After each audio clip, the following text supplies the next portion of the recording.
तो हेलो दोस्तों। अभी मैं काफ़ी टाइम के बाद यार वीडियोस रिकॉर्ड कर रहा हूँ। एक्चुअली मेरा कुछ रिसर्च का काम चल रहा था और पीएचडी के एडमिशन के लिए काफ़ी काम चल रहा था। ओके। तो अगर मैं खुद के बारे में बोलूँ तो मेरा नाम मोनू पटेल है। ठीक है। तो अभी से हम क्या करेंगे यार, स्टार्टिंग से यार सब कुछ पढ़ेंगे। ओके। जहाँ पे मैंने छोड़ा सा वहीं से मैं आगे बढ़ रहा हूँ। ठीक। तो जितने भी बच्चे यार सीयूईटी के लिए आप प्रिपेयर कर रहे हो या नेट के लिए प्रिपेयर कर रहे हो तो आप इस वीडियो को देख सकते हो। अगर मैं बताऊं यार, देखो इन दिनों यार मेरे पास यार अराउंड 1 मंथ का यार मैंने ब्रेक लिया था। ठीक है। अब इन दिनों यार काफी बच्चों ने मेरे पास कमेंट किया कि वीडियोस को फिर से करिए ऑन करिए या फिर से आप स्टार्ट करिए, तो यार तुम्ही लोगों के लिए यार मैं स्टार्ट कर रहा हूँ। ओके। आई थिंक कुछ बच्चे थे जिन्होंने मुझे पर्सनली मैसेज भी किया था। तो यार आप लोगों के लिए मैं फिर से कंटिन्यू कर रहा हूँ और मैं प्रॉमिस करता हूँ कि इस बार हम डेली आपके लिए वीडियोस आते रहेंगे और पूरा कोर्स हम अच्छे से कंप्लीट करेंगे। ठीक है। तो जितने भी बच्चे आप सीयूईटी के लिए प्रिपेयर कर रहे हो, टेलीग्राम में लिंक है, आप वहाँ पे ज्वाइन कर सकते हो। ओके। सारे अपडेट वहाँ पे आपको मिलेंगे और साथ में ये पीडीएफ भी आपको मिलेगा। तो अब यार स्टार्ट करते हैं। आज का जो हमारा चैप्टर है बहुत कहते हैं ना कि ये आपको बेस बिल्डअप करने वाला है। ठीक है। आपका जो इंटायर सोशियोलॉजी है कहीं ना कहीं आपको ये इंट्रोड्यूस करने वाला है कि बेसिकली आप सोशियोलॉजी में पढ़ोगे क्या और कैसे सोशियोलॉजी एज ए सब्जेक्ट या एज ए डिसिप्लिन इमर्ज हुआ अकॉर्डिंग टू टाइम। ठीक। तो यहाँ पे हम देखेंगे कि बेसिकली सोशियोलॉजी होता क्या और साथ में देखेंगे कि इसका इमर्जेंस कैसे हुआ। ठीक। अब यार इस पर्टिकुलर इमरजेंस ऑफ सोशियोलॉजी को मैंने 2 पार्ट्स में डिवाइड किया हुआ है। ठीक। आज आपका एक लेक्चर आएगा और एक कल आएगा। ओके। आप उसको कंप्लीट करना। ओके। तो चलो यार स्टार्ट करते हैं। तो सबसे पहले यार हम देखेंगे कि यार सोशियोलॉजी एज ए सब्जेक्ट या एज ए डिसिप्लिन कैसे हमारे सामने आया। तो कुछ टाइमलाइन देखेंगे। तो सबसे पहले यार क्या था, डार्क एज के टाइम था। ठीक है। डार्क एज में यार क्या था कि बेसिकली रिलीजियस सारी चीजों को एज ए रिलीजन वे में देखा जाता था। काफी लोग क्या करते थे कि बेसिकली अंधविश्वास को फॉलो करते थे। ठीक है। जैसे फॉर एग्जाम्पल क्लर्जी होते हैं ना चर्च में। ठीक है। तो वो लोग कुछ भी बोल देते थे। ठीक है। लोग उस पे आंख मूंद के विश्वास कर लेते थे, ना कोई क्वेश्चन करना ना कुछ करना। हाँ। बेसिकली ये डार्क एजेस था। ठीक है। फिर उसके बाद थोड़ा सा टाइम आया। ठीक है। जहाँ पे थोड़ा सा पीरियड मॉडर्निटी की तरफ बढ़ा। हाँ। जहाँ पे एनलाइटनमेंट वगैरह आया। ठीक है। और एनलाइटनमेंट आने से, एनलाइटनमेंट क्या है मतलब, सिंपल सा मतलब ये होता है ना कि एज ऑफ रीजन। ठीक है। Age of reasons. ठीक है। जहां पे आप सारी जहां से पे आप चीजों पे क्वेश्चनिंग करना स्टार्ट कर देते हो। हाँ। कि सपोज अगर तारे चमक रहे हैं तो क्यों चमक रहे हैं। ऐसा तो नहीं ना जो क्लर्जी ने बोला हमने मान लिया, लेकिन नहीं। अभी एनलाइटनमेंट का पीरियड आ गया है, मॉडर्निटी की तरफ हम जा रहे हैं। तो उसके बाद हम क्वेश्चन स्टार्ट करेंगे। ठीक है। क्वेश्चनिंग करना स्टार्ट करेंगे। ठीक। और साथ में क्रिटिक ऑफ ट्रेडिशनल सिस्टम। ठीक है। जो उस टाइम का जो सिस्टम था। ठीक है। उस पे भी लोगों ने क्वेश्चनिंग करना स्टार्ट कर दिया। तो इससे क्या हुआ यार कि सोसाइटी में आपका थोड़ा social economic and political transformation हुआ। हाँ। जहाँ पे सोसाइटी का पूरा स्ट्रक्चर चेंज हुआ। हाँ। ठीक। और उसका फंक्शन भी चेंज हुआ। हाँ। अब देखो यार ये जो पूरा मैं बता रहा हूँ आपको एज ए आप स्टोरी समझो। ठीक है। आप स्टोरी समझो, दिमाग में फीड करो, आप कभी भी नहीं भूलने वाले। ठीक। मैं यार ये सब इसलिए बता रहा हूँ ताकि एक आप सीक्वेंस को समझो और अपने दिमाग में डालो जिससे आप कभी भूल ना पाओ। ओके। तो अब आगे बात करते हैं। तो भैया सोशल और इकोनॉमिक चेंजेस में आप इसको मैं समझाता हूँ। हाँ। फॉर एग्जाम्पल अपना सबसे पहले डार्क एज था, फिर हम मॉडर्निटी की तरफ गए, फिर सोशियो इकोनॉमिक चेंजेस आए। भैया सोशियो इकोनॉमिक और पॉलिटिकल ट्रांसफॉर्मेशन के इंडस्ट्रियल रेवोल्यूशन की वजह से आया। क्या भैया, इंडस्ट्रियल रेवोल्यूशन। ओके।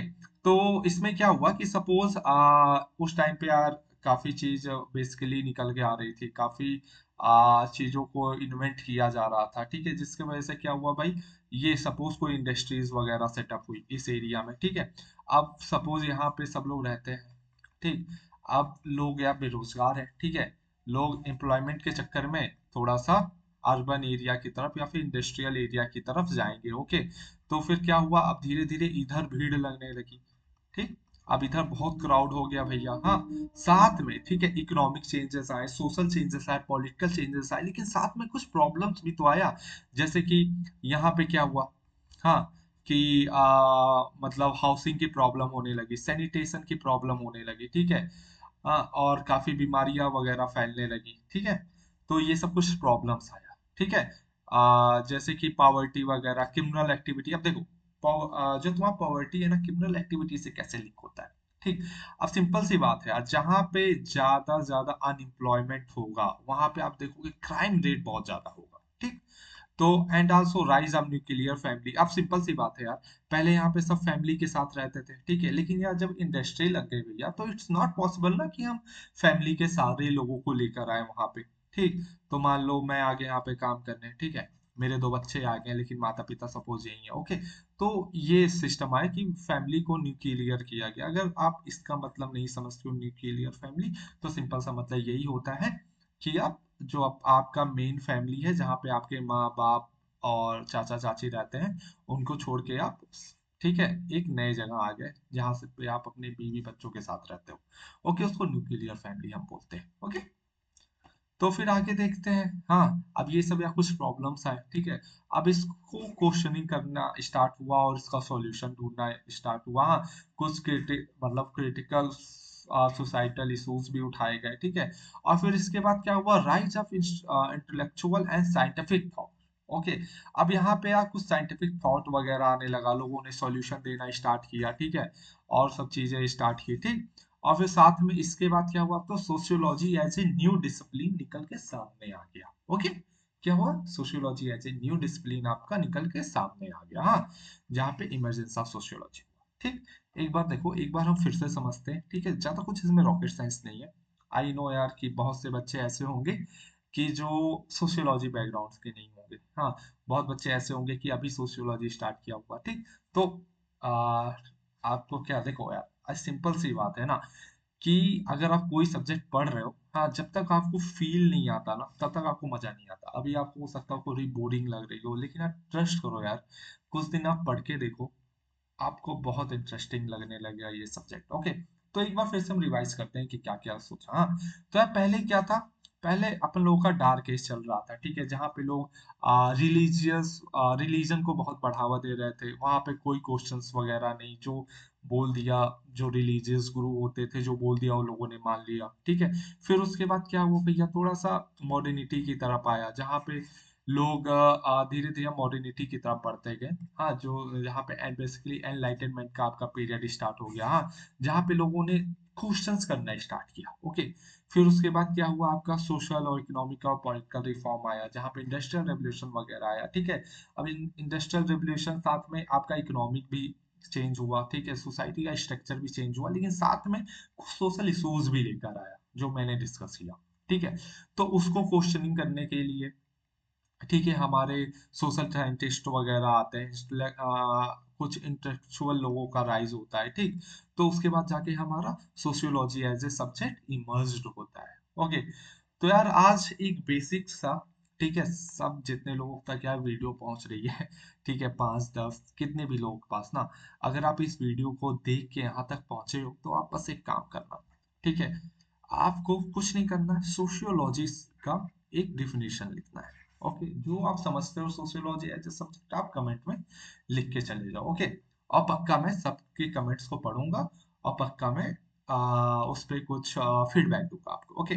बट आपको लिखना है। ओके, तो अगर हम बात करें यार इसकी सोशियोलॉजी होता क्या है, तो अगर हम सरल इजी लैंग्वेज में बोले, ओके, कि सोशियोलॉजी क्या होता है, तो सोशियोलॉजी बेसिकली एक स्टडी ऑफ सोसाइटी, ठीक है, जहाँ पे हम सोसाइटी के बारे में पढ़ते हैं। ओके, ठीक, ये हो गया। लेकिन अगर इसको और डिटेल में हम जाने, ठीक है, अब यार सोशियोलॉजी ऐसा ही तो नहीं है ना कि हम बेसिकली सोसाइटी के हर एक चीज को पढ़ रहे हैं, पॉजिटिव को भी पढ़ रहे हैं, निगेटिव को भी पढ़ रहे हैं, कास्ट सिस्टम को भी पढ़ रहे हैं, और हर एक चीज को पढ़ रहे हैं। ठीक, तो आप ऐसे भी बोल सकते हो, अकॉर्डिंग टू मी, कुछ सोशियोलॉजी का मैंने थोड़ा सा डेफिनेशन अपने तरीके से मतलब मुझे ये पसंद है। ठीक है, ऐसा नहीं यार ये किसी बुक में दिया हुआ है और कहीं दिया हुआ है, ठीक है, ये अकॉर्डिंग टू मी ऐसा होना चाहिए। ठीक है, मेरे साथ ऐसा है। ठीक है, sociology is just not a process of learning, it's also process of unlearning.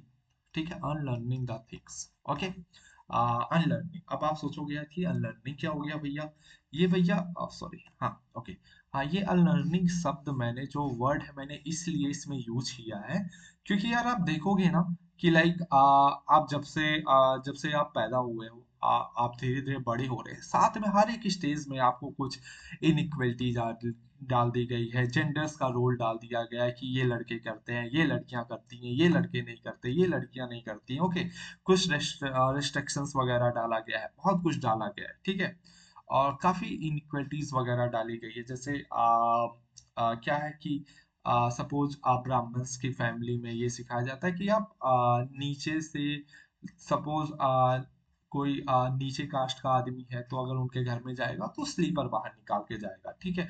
और अगर कोई नीचे कास्ट का आदमी है तो उसमें ऐसा बहुत जगह यार अभी भी होता है, ठीक है। रूरल्स एरिया में ये क्या होता है कि अभी भी काफी लोग जो मेड्स वगैरह को, ठीक है, मेड वगैरह को अपने जो घर में डेली यूजेस के बर्तन होते हैं वो नहीं देते हैं। ओके, तो ये चीजें सिखाई, मतलब आप देखते हो ना घर पे तो सीखते हो आप, ठीक है।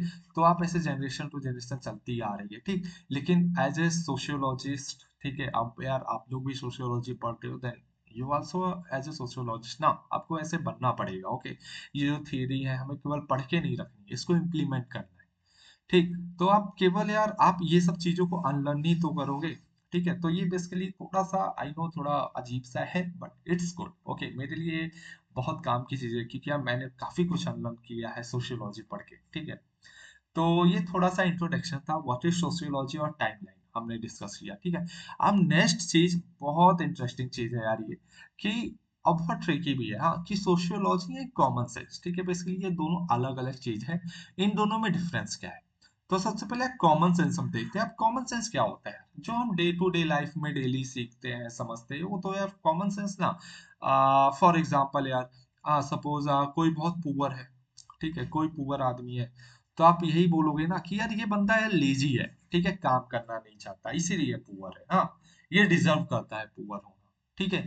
लेकिन आप एज ए सोशियोलॉजिस्ट आप क्या करोगे, आप उस स्ट्रक्चर को देखोगे, समझोगे कि सोसाइटी में, ठीक है, कैसे इनइक्वलिटीज है, डिफरेंट डिफरेंट सेक्शन ऑफ लोगों को कैसे अपॉर्चुनिटी में डिफरेंस मिल रहा है, किसी को ज्यादा अपॉर्चुनिटी मिल रहा है, किसी को बिल्कुल भी नहीं मिल रहा है, ठीक है। तो आप बोलोगे कि भैया जो सोसाइटी का स्ट्रक्चर है वो वैसा ही डिजाइन है कि जहाँ पे रिच रिचर बन रहा है, पुअर पुअर बन रहा है, ओके।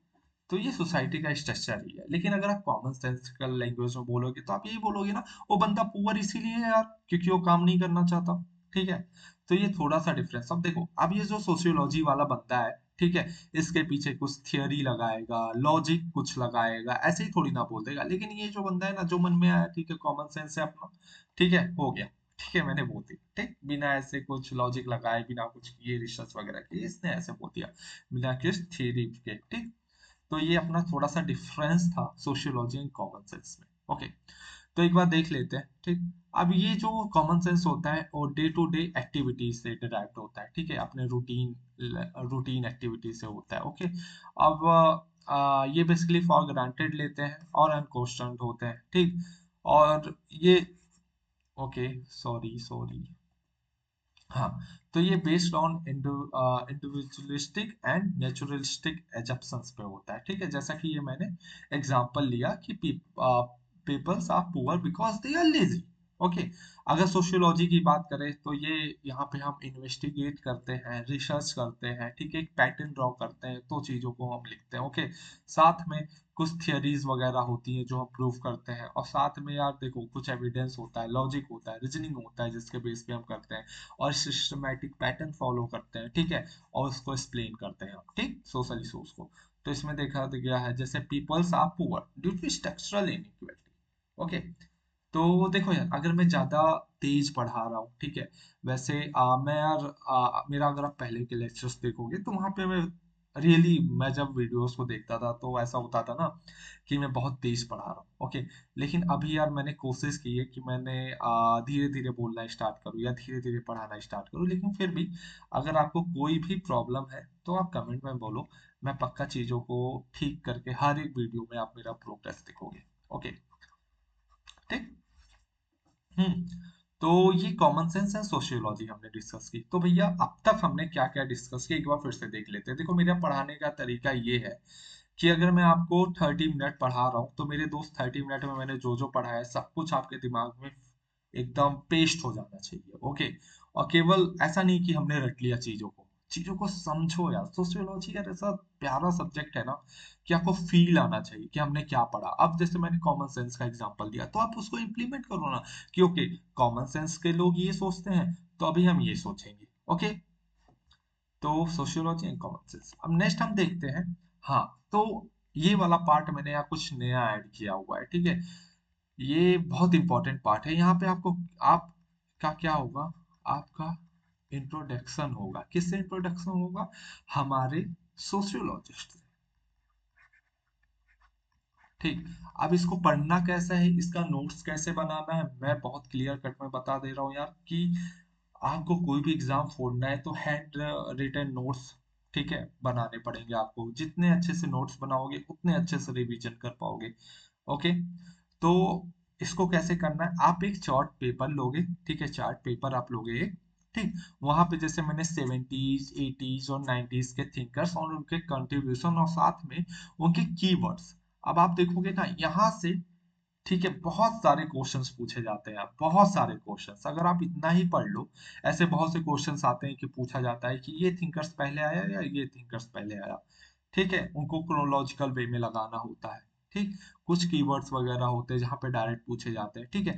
तो यहाँ पे इनफैक्ट मैंने टोटल तो नहीं लिखा है, लेकिन कुछ थिंकर्स हैं, ठीक है, जो उस टाइम के थे, और साथ जो हमें पढ़ना है अपने कोर्स के अंदर है, या सीयूईटी के लिए आप प्रिपेयर कर रहे हो या फिर यूजीसी नेट या फिर एनी एग्जाम ना, ये सब आपके लिए बहुत इंपॉर्टेंट है अगर आप सोशियोलॉजी एज ए सब्जेक्ट भी पढ़ रहे हो तो भी। ओके, तो आपको एक चार्ट पेपर लेना है, ठीक है। जैसे यहाँ पे मैंने लिखा है 70s, ठीक है, तो 70s, तो यहाँ पे फ्रांस ऐसे लिखो, ठीक है, 70s, यहाँ पे फ्रांस लिखो, यहाँ पे यूएस लिखो, यहाँ पे ब्रिटेन लिखो, जो भी आप लिखो, इटली लिखो, ठीक है। फिर यहाँ पे आप थिंकर्स के नाम लिखो, उनके कंट्रीब्यूशन लिखो, और साथ में उनका डेट भी देखो कि ये कब कब आए हैं। ओके, तो आप ऐसे करके एक चार्ट पेपर पे ड्रॉ करोगे, ठीक है। अगर पॉसिबल है तो आप टेलीग्राम पे जब नोट्स बनाना तो टेलीग्राम पे आप शेयर भी करना, ठीक है। और साथ में उसको आप जहाँ पे पढ़ोगे आप वहां पे पेस्ट कर देना, और डेली उठ के इसको आप पढ़ना। जब भी आप पढ़ के उठो, एक बार देख लो, पढ़ने जाओ, उठ के देख लो। ओके, ये आपको पेस्ट करना है अपने वॉल पे, आपके जहाँ पर स्टडी करते हो उसके जस्ट सामने। ओके, तो यार इतना यार कर लेना, और यार मुझे प्लीज यार, अगर आप कर रहे हो तो मुझे टेलीग्राम पे उसका फोटो आप शेयर करना, ठीक है। ओके, तो सबसे पहले अपन लोग देखते हैं फ्रांस। ओके, 70s में फ्रांस में कौन कौन भैया है, तो सबसे पहले मॉन्टेग्यू अपने आए, ठीक है। ये बेसिकली जाने जाते हैं अपना, हाँ, theory of separation of power, ठीक है, theory of separation of power. ये सब डिटेल में आगे डिस्कस करेंगे, अभी जस्ट इंट्रोडक्शन है आपका, ठीक है। हो सकता है बहुत लोग यहाँ पे बोर हो जाए, क्योंकि यार फैक्ट फैक्ट फैक्ट है। अब यार लोगों का नाम है, ठीक है, नाम है वो भी अजीब अजीब से नाम है, ठीक है। तो आपको नाम से नहीं डरना, आप अभी नोट्स बनाते जाओ, अपन लोग आगे जाके इसको डिटेल में कवर करेंगे। आपको बस मैं एक इंट्रोडक्शन दे रहा हूँ कि अगर मैं आगे जाके इन थिंकर्स को अगर मैं आपको पढ़ाऊं तो ये ना हो कि भैया ये तो मैंने सुना ही नहीं है। ओके, तो ऐसा नहीं करना है। तो मॉन्टेग्स, ये है अपने मॉन्टेग्यू, या जो भी इसको प्रोनाउंसिएट करते हैं। ओके, अगर आप सही जानते हो तो ये मुझे बताना, ठीक है। Theory of separation of power, okay, इनका ये। फिर अगले हैं आगे हैं रूसो, ठीक है। ये बात करते हैं social contract theory and equality की। सोशल कॉन्ट्रैक्ट थ्योरी, ये एक बार सीयूईटी में एग्जाम पूछा गया है, इनफैक्ट ये नेट का भी पीवाईक्यू है। ओके, तो आप ये सब देख सकते हो, ठीक है, रूसो। फिर आगे है सेंट साइमन। ओके, ये क्या है? एलडी सोशियोलॉजिस्ट थिंकर्स, जिन्होंने इन्फ्लुएंस किया था डर्कहाइम को जैसे लोगों को। ओके, तो कभी कभी ऐसे सपोज एमसीक्यूज वगैरह बन जाते हैं कि इन सोशियोलॉजिस्ट में से कौन से ऐसे सोशियोलॉजिस्ट हैं जिन्होंने दर्कहाइम को इन्फ्लुएंस किया था, ठीक है। तो सेंट साइमन, ओके, आप ऐसे जानते हो तो भैया टिक मार दोगे। तो फ्रांस अपना, उस समय फ्रांस में इतने ही लोग थे, ठीक है, फेमस। और आगे अपना जर्मनी। जर्मनी में यार सबसे पहले इमैनुअल अपने कांत साहब थे, ठीक है, जिन्होंने इम्फेसाइज किया reason, morality and autonomy, human understanding. Okay, फिर अपने हेगल भैया आ गए, ठीक है, जिनसे मार्क्स बहुत इंस्पायर थे, Karl Marx. Okay, developed dialectical methods, ठीक है, focusing on historical progress and ideas. Okay, ये भी सब डिटेल में पढ़ेंगे जब कार्ल मार्क्स डिस्कस करेंगे। ओके। फिर इटली का क्या हाल है भैया 70s में, कि इटली में यार कुछ ऐसा कोई कंट्रीब्यूटर नहीं था जो जिनको मेंशन किया गया। ओके। तो अब आगे ग्रेट सॉरी। तो अभी देखते हैं हम ग्रेट ब्रिटेन की उस समय यहाँ पे कौन कौन था। ये अपने फेमस एडम स्मिथ, ठीक है, जिनको फादर ऑफ इकोनॉमिक्स भी बोला जाता है। जिन्होंने फ्री मार्केट जैसे आइडियाज को लेकर आया, ठीक है, ideas of capitalism and free markets. Okay.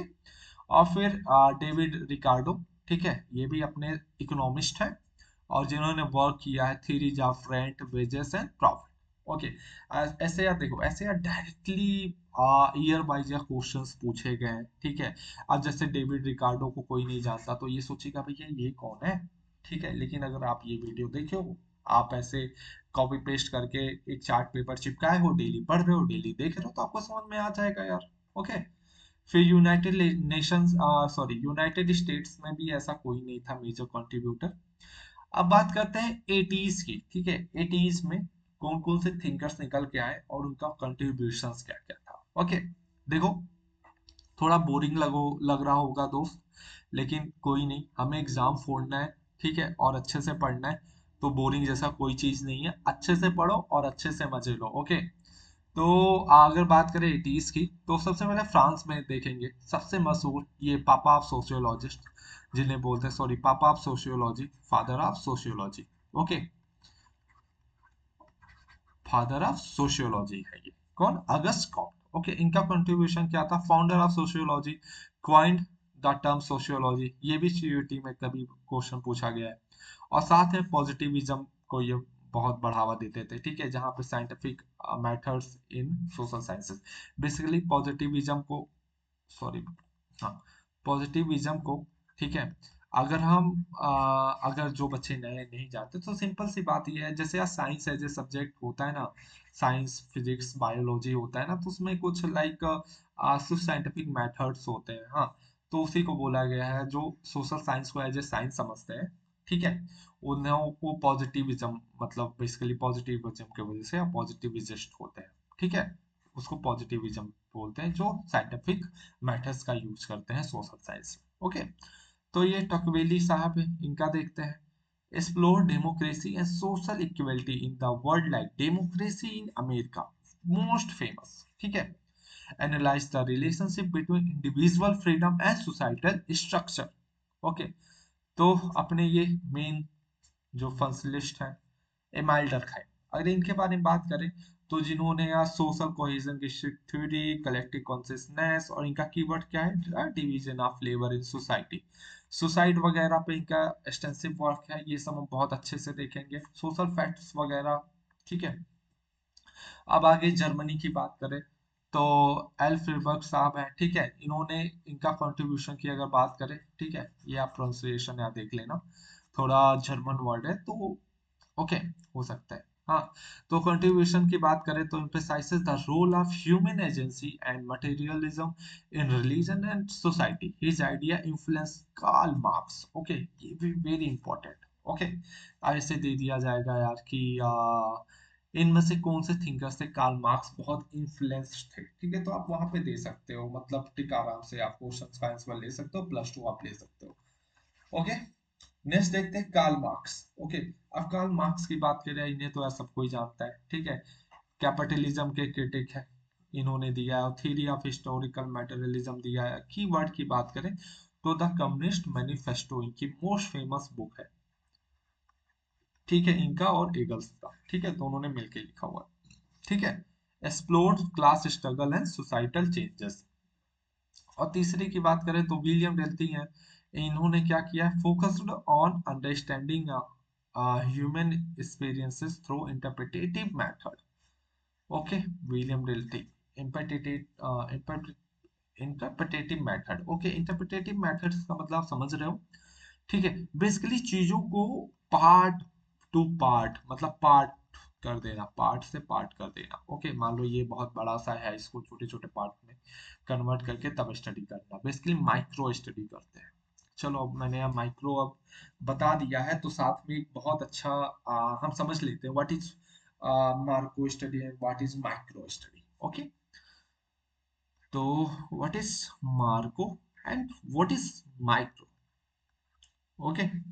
तो मार्को में देखो सबसे पहली बात, हाँ, मान लो ये टू टू टू ये एक बंदा है, इसके ये कान है। ओके। और फिर से, ओके, ये एक बंदा है, यार मेरी ड्राइंग यहाँ बहुत खराब है। ओके। आ, ओके, ये एक बंदा है, ये उसके कान टाट। ओके। तो अगर मार्को स्टडी की बात करें तो मार्को वाले क्या करेंगे, इसको होल बॉडी पढ़ेंगे, ठीक है, होल पार्ट इसका सब एक साथ पढ़ेंगे, हाँ। लेकिन अगर माइक्रो की बात करें तो आंख वाला अलग स्टडी करेगा, ठीक है, लिप वाला अलग स्टडी करेगा, ईयर वाला अलग स्टडी करेगा, ठीक है, बॉडी वाला अलग स्टडी करेगा, लेग वाला अलग, ठीक है। तो बेसिकली जो पार्ट टू पार्ट जो स्टडी करते हैं वो माइक्रो होते हैं, और जो मार्को होते हैं वो पूरा वोल, जैसे सोसाइटी को एज ए वोल जो देखते हैं, whole, ठीक है, उसको मार्को बोलते हैं, और जो पार्ट पार्ट में देखते हैं उन्हें माइक्रो कहते हैं, ठीक है। उसी को इंटरप्रिटेटिव मेथड बोलते हैं। Advocates for the distinction between natural and social sciences. Okay.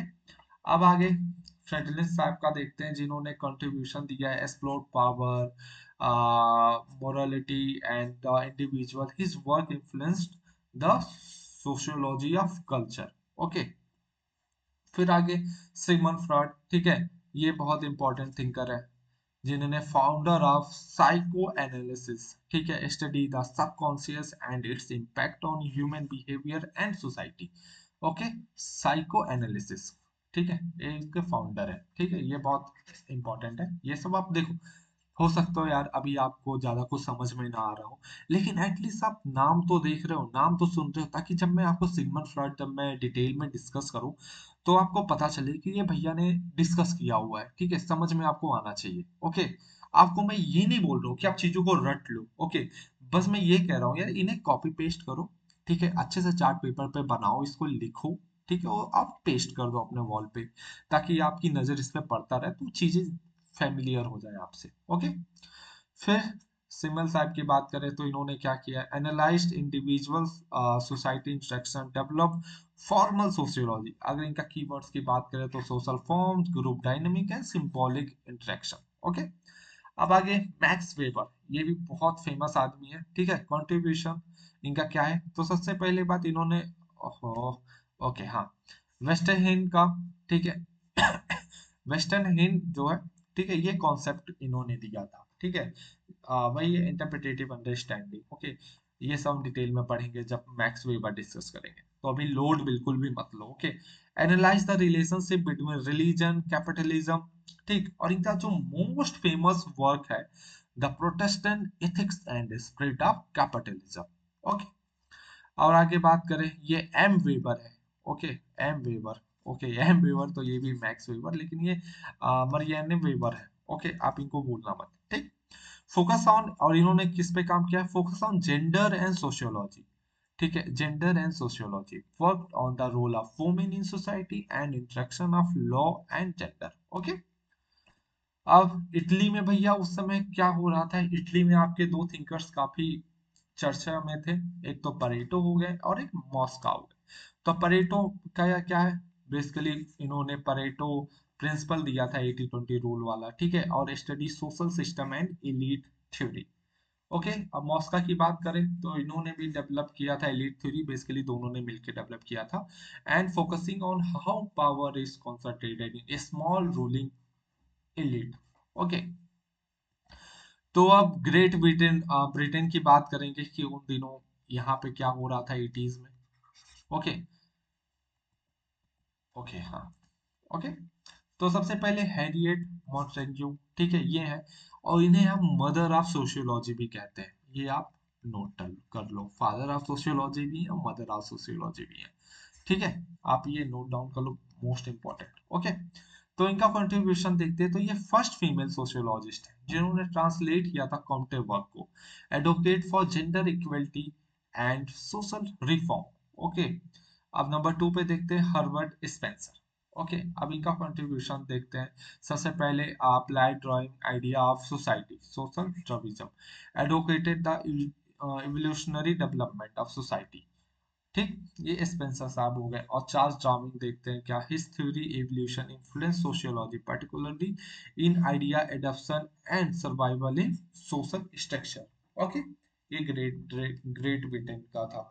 अब यार यूनाइटेड स्टेट्स में भी 18 में काफी लोग आए, जैसे वेबलिन हो गए, ठीक है, जो कि इनकी मोस्ट फेमस वर्क है the theory of leisure class. ऐसे भी काफी क्वेश्चन पूछा गया है कि लेजर क्लास का जो कॉन्सेप्ट है किसने दिया था, वेबलिन ने दिया था भाई। और साथ में कंज्यूमरिज्म एंड कॉन्स्पिरस कंजप्शन को स्टडी किया था। अब ये देखो, ये सब वर्ड थोड़े टफ है, लेकिन जब मैं डिस्कस करूंगा तो अच्छे से मैं पढ़ाऊंगा। ओके, और आगे है सी पी गिलमन, ठीक है, इनका कंट्रीब्यूशन देखते हैं। ये एक फैमिली सोशियोलॉजिस्ट है यार, ऐसे भी क्वेश्चंस आते हैं, इनमें से कौन से फैमिली सोशियोलॉजिस्ट है, ठीक, उनके नाम बताओ। ठीक, critic of gender roles and advocated for economic independence of women। अब डब्ल्यू ई बी ड्यूबियोस के बारे में देखते हैं। हाँ, इनका contribution basically race relation in Africa America experience. और इनका अगर कीवर्ड्स की बात करें, द सोला प्लेटफॉर्म, को फाउंडर ऑफ NAACP। ओके ना, ठीक, तो ये इंपॉर्टेंट है। ओके, ये बुक इंपॉर्टेंट है, इनका कीवर्ड। ओके, अब जीएस मेड की बात करें तो इन्होंने क्या कंट्रीब्यूट किया, तो सबसे पहले या सिंबॉलिक इंटरेस्टलिज्म, ठीक है, ये इन्होंने डेवलप किया था। और साथ में focus on the development of self through social interaction. Okay, अब अगर यार 90s की हम बात करें, ठीक है, कि यार 90s में चीजें कैसे चल रही थी, कौन कौन था, ठीक है, तो सबसे पहले अपन लोग देखेंगे कि जर्मनी में, ठीक है, क्या था। ठीक है, जर्मनी में भैया कौन लोग थे, सबसे पहले जॉर्ज लूकस थे, ठीक है, जिनका मेनली कंट्रीब्यूशन था। ए Marxist sociologist Lucas introduced the concept of reification that emphasizes the role of class consciousness in shaping societal dynamic। keywords क्या है, history and class consciousness। Okay, अब अगर इटली की बात करें तो एंटोनियो ग्राम्सकी, जिन्होंने सिविल सोसाइटी पे बहुत ज्यादा वर्क किया हुआ है, ठीक है, तो इनका कंट्रीब्यूशन देखते हैं। हेजमोनी, ठीक है, हाँ, हेजमोनी करके कॉन्सेप्ट है, इन्होंने डेवलप किया हुआ है, ठीक है। और साथ में explaining how ruling class maintain power through ideology and cultural dominance, ठीक है। और इनका की वर्क है ट्रिजन नोटबुक। ओके, मोस्ट इंपॉर्टेंट क्या, मोस्ट इंपॉर्टेंट, ठीक है। ये जो की वर्क है ना, जो मैं आपको बता रहा हूँ, ठीक है, आप इसको यार ऐसे ही नहीं मैं बता रहा हूँ यार, यहाँ से क्वेश्चंस मोस्टली पूछे गए हैं, उसी अकॉर्डिंग से मैंने नोट्स को अपने सेट किया हुआ है, ठीक है। तो आप इसको यार अगर एक बार 2-3 बार अगर आप दिन में पढ़ते हो तो चीजों को दिमाग में जाते यार टाइम नहीं लगेगा। बाकी मैं एक एक थिंकर्स को मैं आपको अच्छे से पढ़ाने वाला हूँ। तो अगर यूनाइटेड स्टेट्स की बात करें, वहां पे सू पीटर है, ठीक है, इनका कंट्रीब्यूशन क्या है, studies capitalism and economic development known as the concept of creative destruction। Okay, creative destruction, ठीक है, explaining innovation and its societal impact। ठीक, अब अपने पार्सन साहब हैं, इनका क्या क्या है, सबसे पहले स्ट्रक्चर फंक्शनलिज्म है, ठीक है, analyse how societal institution contribute social order. की वर्क इनका क्या है, सोशल सिस्टम, ये इनका बुक है। ओके, अब रॉबर्ट मर्टन की बात करते हैं, तो इन्होंने क्या किया था कि यार जो फंक्शनलिज्म उसको स्पेंड किया, साथ में concept like manifest and latent function, ठीक है, और साथ में develop the strain theory. Okay, most important, and coined a term like self fulfilling prosperity। Okay, ये इंपॉर्टेंट है, कभी ऐसे क्वेश्चंस डायरेक्टली पूछे जा सकते हैं। अब चौथे नंबर पे सी राइट मिल्स। ओके, इनका क्या कंट्रीब्यूशन है, सबसे पहले यह पावर एलाइट पे दिया हुआ है इन्होंने काम। Influence on society, advocate the sociological imagination. Okay, connecting individual experience to societal structure. हाँ, तो आगे बात करें गफमैन की, ठीक है, इनका क्या है, सिंबॉलिक इंटेलेक्चुअलिज्म ये भी है। इनका क्या है, ड्रामेटोलॉजी पे एक्सटेंसिव वर्क है, ठीक है, गॉफमैन का। ठीक, और की वर्क है इनका the presentation of self in everyday life. हाँ, यहीं पे इन्होंने ड्रामेटोलॉजी डिस्कस किया हुआ है। अब अगर बात करें मिड एंड लेट 90s के post modernism thinkers and their contributions की, ठीक, तो जे डरिडा है फ्रांस के, इन्होंने क्या डिस्कस किया हुआ है, कंट्रीब्यूशन डेवलप्ड deconstruction, ठीक है, a method analyze text and societal structure to uncover meanings and contradiction। की फिगर है पोस्ट मॉडर्निज्म। ओके, अब देखो यार, कभी ऐसे देखो, यहाँ से काफी क्वेश्चंस बनते हैं। ऐसे पूछ लिया जाएगा कि इनमें से कौन से पोस्ट मॉडर्निस्ट थिंकर हैं, ठीक है, या फिर इनमें से कौन से जो आपके थिंकर्स हैं कौन से कंट्री से बिलोंग करते हैं, ठीक है, या बोलेंगे कि क्रोनोलॉजिकल वे में लगाओ, या कोई की वर्क दे देंगे उनका, ठीक है, वो सब आपको ध्यान में रखते हुए काम करना है और चीजों को पढ़ना है। अब आगे, माइकल फूको अपने फ्रांस के ही हैं।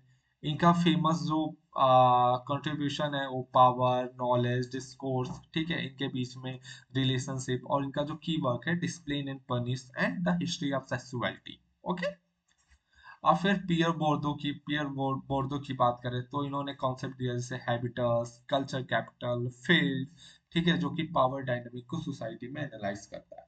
और साथ में अगर इनका की वर्क देखें तो है destruction a social critique of judgment of taste. Okay, most important इनका वर्क। ओके, अब अगर उस टाइम की जर्मनी की बात करें तो हेबरमास साहब है, ठीक है, जो कि 1929 तक, और ये अभी भी है, ठीक है। इनका कंट्रीब्यूशन की बात करें तो सबसे पहले critic of post modernism emphasises commutative rationality and the public sphere influence the critical theory and fragment school. Okay, ये इंपॉर्टेंट। अब थियोडोर अडोनो की बात करें, key member of the fragment school criticized culture, industries and capitalist society in work like dialectic of enlightenment with Marx Horkheimer। okay, अगर Palestine की बात करें जो कंट्री है वहां पे कौन कौन है, मतलब कौन कौन उस टाइम में था या भी है, ठीक है। सबसे पहले एडवर्ड साइड, ठीक है, 1935 और 2003 तक, ठीक। इन्होंने क्या कंट्रीब्यूशन दिया है, सबसे पहले इन्होंने डेवलप किया post colonial theory, keyword orientalism, ठीक है, which criticize western representation of the east and the dynamic of power in colonialism। okay, अब यूनाइटेड स्टेट की बात करें तो डैनियल बेल है जिन्होंने कंट्रीब्यूशन दिया known for his concept post industrial society, हाँ, exploring how knowledge and services replace industrial production as the dominant economic activity. Okay, अब early Indian thinkers and their contribution.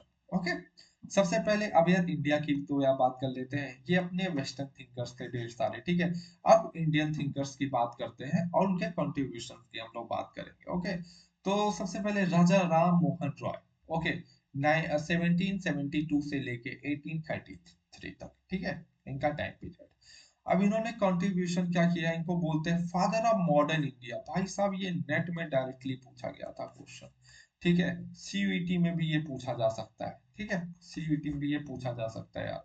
अब देखो यार, आप सोचोगे ना कि यार इतने ढेर सारे थिंकर्स को भैया क्यों बता रहे हैं, ठीक है, बल्कि सीयूईटी में इतने मेंशंस भी नहीं है सिलेबस में। लेकिन यार दो सब देखोगे ना, जो सीयूईटी का जो कंपटीशन है ना टॉप 3 कॉलेजेस के लिए, जो भी आप बना के रखे हो, जेएनयू या फिर हैदराबाद या फिर कोई भी यूनिवर्सिटी, जो भी आप टॉप 3 समझते हो, दिल्ली यूनिवर्सिटी में भी कई सारे कॉलेजेस हैं, ठीक है, आप जिन्हें बेस्ट समझते हो, ठीक है, वहां पे आप फाइट मारने के लिए ना आपको अच्छे से सब कुछ पढ़ना पड़ेगा। इवन जो पूरा नेट का सिलेबस है ना आपको पढ़ना पड़ेगा यार।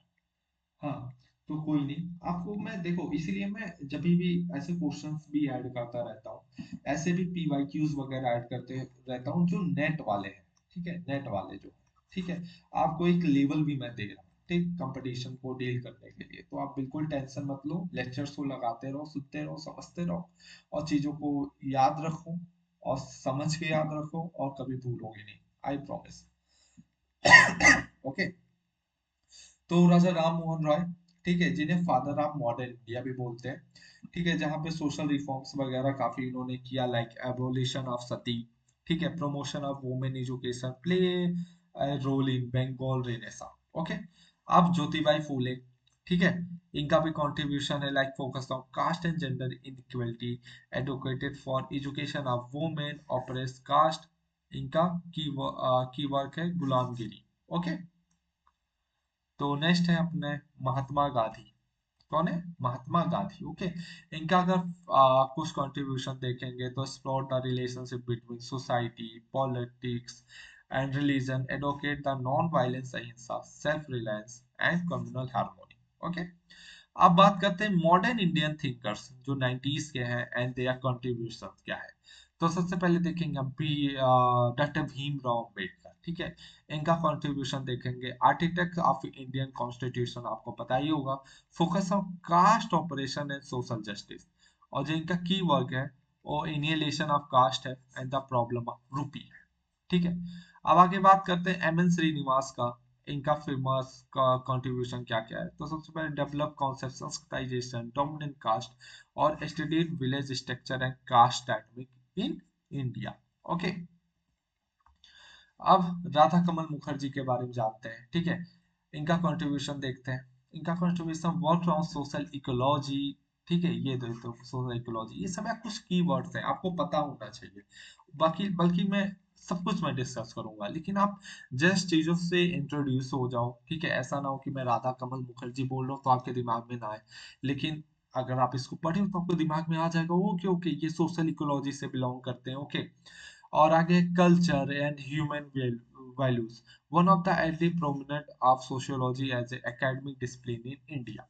अब बात करते हैं डीपी मुखर्जी की। ठीक है। इनका फेमस कंट्रीब्यूशन देखते हैं, focused on the role of tradition in Indian society and studies Indian social philosophy and cultural continuity. आप जीएस घोरे साहब को देखेंगे, जिन्हें फादर ऑफ इंडियन सोशियोलॉजी भी बोलते हैं। इन्होंने स्टडी की caste, race, tribe and kinship. Keyword है इनका caste and race in India. आगे है इरावती कर्वे। इनका कंट्रीब्यूशन है, known for her work on kinship and family system in India. Key work India, इनका किनशिप ऑर्गेनाइजेशन इन इंडिया। ये NET में भी क्वेश्चन पूछा गया और सीयूईटी में भी क्वेश्चन पूछा गया। ठीक है। तो ये मोस्ट इंपॉर्टेंट। ओके। हाँ। तो अब बात करते हैं पोस्ट मॉडर्न थिंकर्स की। ओके। ये अपने लेटेस्ट थिंकर हैं। ठीक। ये यार दो स्लाइड्स और है यार, आई नो आप बहुत बोर हो रहे होगे, आपको मजा भी नहीं आ रहा है। ठीक है। भाई मजा इसलिए नहीं आ रहा है क्योंकि ये यार जस्ट मैं इंट्रोड्यूस कर रहा हूँ, तो मैं नाम बोल रहा हूँ, दो तीन चीजें बोल रहा हूँ, फिर नाम बोल रहा हूँ, फिर दो तीन चीजें बोल रहा हूँ। ठीक है। तो इट्स क्वाइट यार बोरिंग। ओके। बट यार आपको कंपटीशन में उतरना है, चीजों को आपको यार टैकल करना आना चाहिए। ठीक है। Just enough. ओके। आ, अब अगर बात करें योगेंद्र सिंह की, तो इनका कंट्रीब्यूशन देखते हैं, studies modernization and social changes in India. Keywords की बात करें तो मॉडर्नाइजेशन ऑफ इंडियन ट्रेडिशन। ठीक है। ये भी सब क्वेश्चन पूछा गया है। Andre Beteille. ठीक है। इनका कंट्रीब्यूशन देखते हैं, work on class caste inequality. ठीक है। Keywords caste class power. ठीक। हाँ। The idea of natural inequality. Okay. अब ए आर देसाई की बात करते हैं, तो कंट्रीब्यूशन ये सबसे पहले मार्क्सिस्ट और सोशियोलॉजिस्ट है। ठीक है। ऐसा भी क्वेश्चन पूछा गया है काफी, नेट में भी और सीयूईटी में भी। Focused on Indian nationalism and it's socio economic foundation. और इनका की वर्क है, social background of Indian nationalism. और आगे है वीना दास। ठीक है। अब इनका कंट्रीब्यूशन देखते हैं, study violence, marginalization and anthropology of everyday life. Key work क्या है इनका, लाइफ एंड वर्ड्स। ठीक है। Violence and their descent into the ordinary. अब उसके बाद आशीष नंदी के बारे में जानेंगे, जिन्होंने फोकस किया है psychology, colonialism and culture. Okay. इनका जो फेमस वर्ड है वर्क है बेसिकली है intimate enemy loss and the recovery of self under colonialism. Okay. ये बहुत इंपॉर्टेंट बुक है यार। ये अगर क्वेश्चन से यार ऐसे डायरेक्टली आपसे एग्जाम में पूछे गए ना, तो यार यकीन मानो बहुत से बच्चे एकदम ब्लैंक, एकदम ब्लैंक, उन्हें कोई आइडिया नहीं होगा भैया ये किसका है। ठीक। अगर आप कंटेम्प्रेरी थिंकर्स के बारे में बात करेंगे तो अभी के अमृता सेन है। ठीक है। जैसे economist and social theorist emphasize welfare economy, capacity approach and development. Key work इनका है, डेवलपमेंट एज फ्रीडम। ओके। अब पार्था चटर्जी की बात करें, कंट्रीब्यूशन इनका देखते हैं, focused on post colonial theory and Indian nationalism. की वर्क देखें, the nation and the fragments. Okay. अब दीपांकर गुप्ता की बात करते हैं, इनका कंट्रीब्यूशन देखते हैं। तो सबसे पहले explored modernity, urbanization, caste dynamic in India, key work है इनका interrogating caste, Dipankar Gupta. Okay. Oh thank god यार, अगर आप यार यहाँ तक वीडियो में बने रहे हो तो यार I really are proud of you यार, आप सच में आप बहुत हिम्मत वाले हो। और बहुत अच्छा आपने किया, क्योंकि यार इतने देर तक इतने सारे थिंकर्स का नाम सुनना, इट्स नेक्स्ट को इम्पॉसिबल यार। ओके। बट आपने किया और आई एम श्योर यार ये आपके बहुत काम आएगा। बस आप यार, फिर से मैं बोल रहा हूँ आपको, चार्ट पेपर पे सब कुछ लिखना है और जहां पढ़ते हो वहां पे पेस्ट करना है। That's enough. ओके। और फिर अगर बात करें आगे की यार कि अब आगे क्या होने वाला है, तो मैं बता दूं यार, अगर आप सीवीटी पीजी की प्रिपरेशन कर रहे हो तो इसके सारे बैचेस या मतलब सारे लेक्चर्स आपको यही मिलने वाले हैं यूट्यूब पे। और भी कुछ नहीं करना है, ठीक है। आपको टेलीग्राम पे का एक लिंक दिया जाएगा डिस्क्रिप्शन पे, ओके, वहां पे आप जाके ज्वाइन कर लो। और यार देखो, अगर आप रेगुलरली वीडियो को देख रहे हो, ठीक है, मुझे जान रहे हो या मेरे बारे में कुछ और जानना है, तो आप टेलीग्राम पे इंटरेक्ट कर सकते हो। ओके। तो एक यार मैं बैच बना रहा हूँ जहाँ पे CUET 2025 के बच्चे होंगे, ठीक है। और यार कोर्स मतलब टेंशन मत लो, पैसा वैसा नहीं लूंगा मैं, ठीक। तो यार ये जो बैच है दोस्त, ठीक, एक्चुअली मैं खुद चाहता हूँ ना कि जैसे ऐसा नहीं होता है ना कि आप लेक्चर्स देख लिए तो आपका काम हो जाएगा। आपको मैं कुछ मटेरियल्स भी शेयर करूंगा और बताऊंगा भैया यहाँ से ये पढ़ लो, साथ में आपको कोई प्रॉब्लम होगा आप मुझसे डाउट क्लियर करोगे, ठीक है।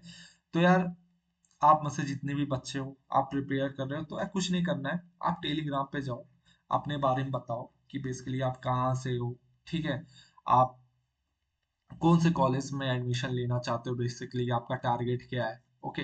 आप ये सब थोड़ा सा अपना इंट्रोडक्शन दे दो, ठीक है। और अच्छे से हम लोग मिलजुल के आप पढ़ते रहेंगे, चीजों को शेयर करते रहेंगे, मुझे यार कोई फर्क नहीं पड़ता यार, ट्रस्ट मी यार। हाँ, अगर आप में से यार बस 10 बच्चे हो जाते हो, 12 बच्चे हो जाते हो या 5 बच्चे हो जाते हो, मुझे कोई फर्क नहीं पड़ता। आई प्रॉमिस कि आप लोगों को मैं पक्का गाइड करूंगा और एज ए मेंटोर मैं हमेशा आपके साथ रहूंगा। और यार मैंने यार अभी बहुत बड़ा ये गैप था, आई नो, हाँ। आप लोग सोच रहे होंगे यार कैसा आदमी आके पढ़ा के चला गया, बट यार मेरा कुछ यार पर्सनल भी इशू था, और साथ में यार मेरा प्रोजेक्ट का काम चल रहा था और मुझे पीएचडी के लिए थोड़ा कॉलेज वगैरह में देख रहा था। ओके। तो प्रपोजल वगैरह भी मुझे बनाना था, इट्स टू मच यार हेक्टिक। ओके। तो बट अभी से आई प्रॉमिस आपको डेली वीडियोस मिलेंगे, ठीक है। तो आई होप यार आपको ये लेक्चर अच्छा लगा होगा, ठीक है, आपको पसंद आया होगा, तो भाई साहब थैंक यू। और यार आई रियली यार अप्रिशिएट यार आपका पेशेंस कि आप यहाँ तक वीडियो में बने हुए हो, ठीक है। तो मिलते हैं यार अपने नेक्स्ट लेक्चर में, तब तक के लिए यार खाते रहो, पीते रहो और अच्छे से पढ़ते रहो। ओके, तब तक के लिए बाय।